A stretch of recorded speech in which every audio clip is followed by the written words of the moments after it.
Hi, this is Jason Fielder with the Daily Forex Report for March 18th. We are looking at the US-Japanese yen pair first. This pair did break down to the downside and up to the upside. Actually, we were able to take our profit on our scalps in both directions. We are looking for this pair to continue moving sideways with a bias that is sideways. Look for it to potentially go as high as 91.28, possibly as low as 89.22. Look for some resistance around 90.82 and look for some support around 89.75. Okay, now looking at the Euro-USD pair, this pair closed lower, overall moving sideways, at least from a long-term perspective. Look for this pair to continue moving sideways with a bias that is sideways. Look for it to potentially go as high as 138.04. Possibly as low as 135.09.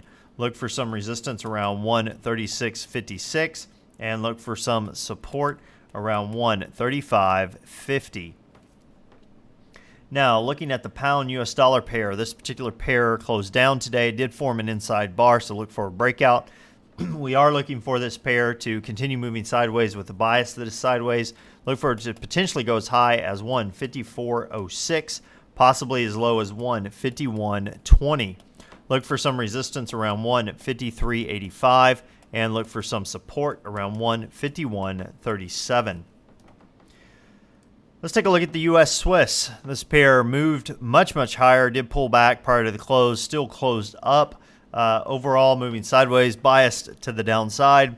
Look for it to potentially go as high as 107.04, possibly as low as 104.84.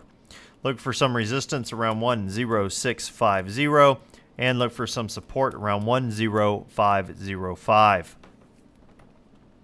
Now, as far as news announcements goes, we have the Canadian dollar releasing their CPI for February at 8:30 a.m. Eastern Time. Consensus is that things have held at 0.3%. However, year to date, they're showing a decline from 1.9% down to 1.4%. Also have well, that pretty much wraps up the news announcements for tomorrow. Now, what am I looking for during this next session?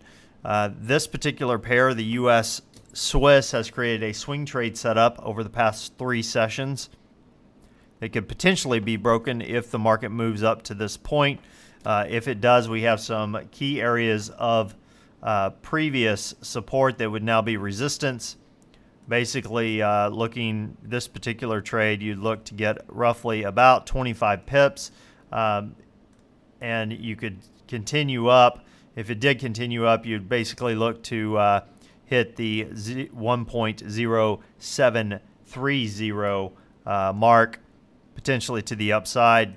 Definitely go to break even here, and then if it goes on up another 50 pips, then that's very good.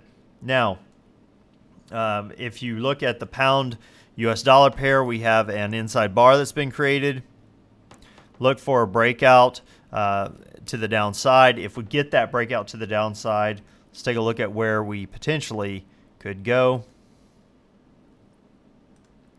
I would look for it to come on down to this area. So at least a good 100 pip move, over 200 pips roughly.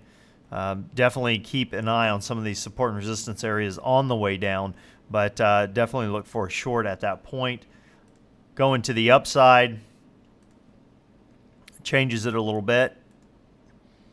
Definitely look for it to potentially long-term to go up to this point if you're moving to the upside. So either direction, you have some pretty good points at which to look for. 150 there, and to the downside, first area would be around 75 and then come on down to around 130.